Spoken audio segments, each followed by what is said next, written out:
Ako nga pala si Kabro, at kasama ko ang aking asawa na si Ana. Siyempre, hindi mawawala si Charlie kasama ang kanyang asawa na kapatid ko.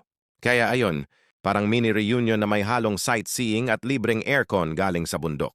Hinarap namin ang kamera kasi gusto naming makita kung gaano kami kasaya. At habang tinitingnan namin ang kuha, napansin namin na hindi lang pala kami ang nakasmile, pati yung mga nasa likod namin, nakangiti rin. Parang iisa ang vibes ng lahat. Siguro ganun talaga kapag maganda ang paligid. Sariwa ang hangin, maraming puno, at kabundukan ang tanawin. Kahit problemado ka, mapapangiti ka bigla. Sinamantala muna namin ang sandaling iyon dahil alam naming pag-uwi, balik ulit sa kanya-kanyang responsibilidad. Si nanay may asikasuhin, si tatay may iisipin, at ang mga anak may kanya-kanya ring ginagawa. Pero kahit ganon, gumagaan naman ang lahat kapag may pagkakaisa at marunong magbigayan. At syempre hindi mawawala si Lord sa usapan. Dahil kahit gaano kaganda ang lugar o kasarap ang pahinga, iba pa rin kapag ang Diyos ang sentro ng samahan.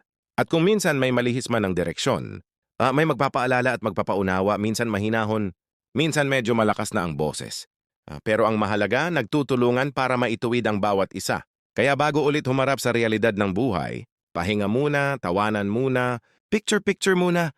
Dahil ang buhay hindi puro pagod, kailangan din samahan ng saya at pasasalamat sa Diyos.